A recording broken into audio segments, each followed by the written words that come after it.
I'm about to unleash on the Cleveland Browns and what is going on in Cleveland.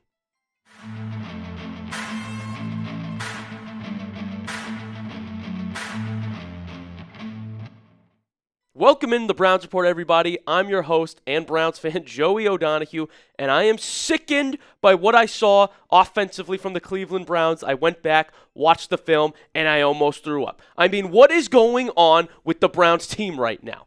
In the first two games, they have an NFL low 2.4 yards per carry in first halves. It's abysmal. Cleveland has also dropped 5 passes through 2 games. That's tied for the most in the NFL.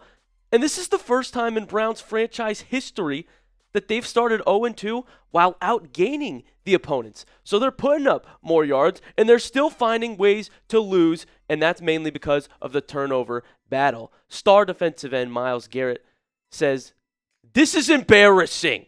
He's mad about it, and everybody else should be fired up about it, but Stefanski's just keeping the same coach approach that he always does in press conferences. Me, I'm pissed off. It goes further back than this. Now the turnover battle has been lost in 9 straight games. That dates back to Week 12 of the 2024 season. Cleveland hasn't forced a turnover since Week 16 of last season. What are we doing? And all we're doing is giving up turnovers. Did you see the Flacco pick when he was trying to go to Njoku? Like, what was Flacco doing on this play? He's rolling out like a snail. He's slow as molasses. And look at him. That's an accurate throw? You think he's going to put a dime to Njoku in double coverage while he's falling out of bounds? Being chased by a guy much quicker than him? No. He threw it right to Nate Wiggins' chest. It's embarrassing. I don't know what I'm watching right now. It's a dumpster fire offensively once again. And Flacco's had multiple turnovers in both his starts this season. And I'll admit, I was excited to see him get out there and start slinging it again for the Browns, right? He had 290 yards in the first game. But the thing about Flacco is he's always turning the ball over. We saw this when he was with the Colts last year, and we even saw it in Cleveland. And the Browns, for some reason, keep turning it over year after year after year. In 2023, they led the NFL in turnovers with 37. Just last year, 34 turnovers, was tied for the most in the NFL with the Tennessee Titans. Who are they? Oh, yeah, just the other worst team in the NFL who had the number 1 overall draft pick. And now this season, Cleveland already has 4 turnovers in 2 games. That's tied for 4th technically because 3 teams have 5. But it's ridiculous. They're on pace to be one of the leaders again after just 2 starts. And at what point does that fall on the coaching staff when year after year after year, no matter who's in there, is turning it over? We're going to get into exactly what I think should be happening with the coaches in front office. But first, a more exciting thing, I am going to tell you that this episode is brought to you by Prize Picks. You and I make decisions every day, but on Prize Picks, being right can get you paid. Don't miss any of the excitement this season on Prize Picks, where it's good to be right. And honestly, I'm just so ready for the football season. It's back on Sundays, and all is right with the world, and I'm big into daily fantasy with Prize Picks. I'm obsessed with it because it makes all the games more entertaining. And before the Browns play, I lock in on all my players in my lineup and their player projections. Prize Picks is simple to play. Just pick more or less on 2 to 6 player stat projections. If you get your picks right, you could cash in. And Prize Picks invented the flex play, which means you could still cash out if your lineup isn't perfect. You could double your money even if one of your picks doesn't hit. And I've got a lineup for Monday Night Football where I have Baker Mayfield more than 233.5 pass yards if only Cleveland had kept him. Got C.J. Stroud more than half a passing touchdown. I think that's a lock. Ashton Genty, I think, gets more than half a touchdown as well. And Justin Herbert, I'm going down on him. I think he's got less than 254.5 passing yards. People overhyping him after that first performance. If you want to try and make some money and follow me, download the app today. Use code CLNS to get $50 in lineups after you play your first $5 lineup. That's code CLNS to get $50 in lineups after you play your first $5 lineup. Prize Picks. It's good to be right. So anyways, the offense sucks. And I think at some point we have to start blaming Kevin Stefanski for this. I mean, he's been given a lot of weapons over the past few years. We can reminisce about Odell Beckham Jr., Jarvis Landry, Nick Chubb, Kareem Hunt.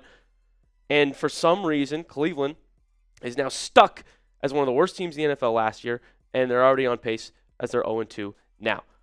I'm not a fan of what I'm seeing, and as I predicted just before the season started, this is Stefanski's last shot in Cleveland. It has to be.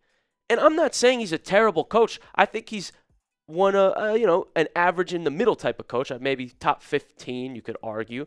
But it's clearly just not working in Cleveland no matter what. He might be good on another team, but right now, this system, it's just failure after failure after failure for the Cleveland Browns, and something needs to change.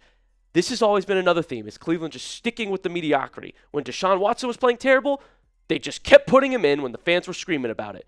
Flacco now is playing bad.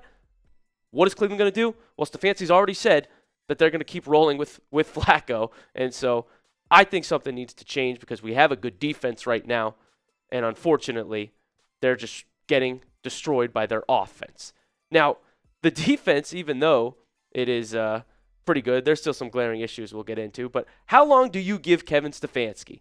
Comment down below how long he's got left in Cleveland. You see, I've titled this Stefanski. Let me know in the comments what you're thinking. All right, so the corners were dreadful once Denzel Ward went out against the Ravens. So even though the defensive line was great, they stuffed the run. Derrick Henry did nothing. Lamar Jackson didn't even run like we're used to seeing him do. Cameron Mitchell might have had the worst corner performance I've seen in years in Cleveland. He was getting burnt after burnt after burnt. Tez Walker had 2 touchdowns and 2 catches because he was matched up with Cam Mitchell. I mean, it's clear that Cleveland needs some more depth in their cornerback room because when Ward went out, it was disgusting. Not only Cam Mitchell, but Miles Harden was getting toasted. And even though the Browns defense had such a solid first half, after the offense gave the Ravens good field position, the corners could not hold up. Embarrassing performance by Cameron Mitchell. Please go out and get someone else, Cleveland. Now, I do have a theory because of Cleveland's next 5 games looking pretty tough defensively as to why Kevin Stefanski wants to stick with Flacco. Well, next week, they got to play the Packers. And with Micah Parsons there, that team's looking like a Super Bowl contender. Not only them, but the Detroit Lions, who just hung 50 on the Bears, have a pretty good defense as well. The Vikings defense is also strong. Now, we just learned that J.J. McCarthy will be out for the Vikings next week. We'll see if that extends to week 5. But regardless, that's a defensive game. People in London are going to never want to watch football again after seeing Browns-Vikings. Steelers defense, we know that's going to be a tough, grindy game. Like, these next 4 defenses are not good for a quarterback. And then finally, Cleveland can get a free win against Miami. You know we'll be live and getting hyped up about that. But my theory is that Flacco is going to take this beating. They're going to keep him in there. He's 40 years old. Because if you throw a rookie into that fire, those next 4 games that I just showed you, it's probably not going to look pretty either. So give it a couple weeks. Let's be patient before we start going down that quarterback depth chart and put in Dylan Gabriel and then maybe even Shedeur Sanders later in the season. Then we'll finally have some excitement, some things to root for and look out for with our rookie quarterbacks in. But for right now, I think it's still about letting them learn on the sideline. That must be where the Browns front office head is at. Let Flacco go out there, let the rookie sit and learn, and then maybe they can get in with an easier matchup to start things off. So that'll be fun. You know we'll update you as soon as it happens and be covering it. But I want to know, how long do you think we'll have Joe Flacco be the starter? Browns fans, let me know in the comment from week 3 to 18. Is Flacco going the rest of the season? Give me a number. Give me the week where you think Flacco is out of there and in with the new. If you made it to this point in the video, that means you're a real one, a real diehard Browns fan just like me. And you were probably fired up and pissed off this morning as well, thinking about that Browns loss to the Ravens.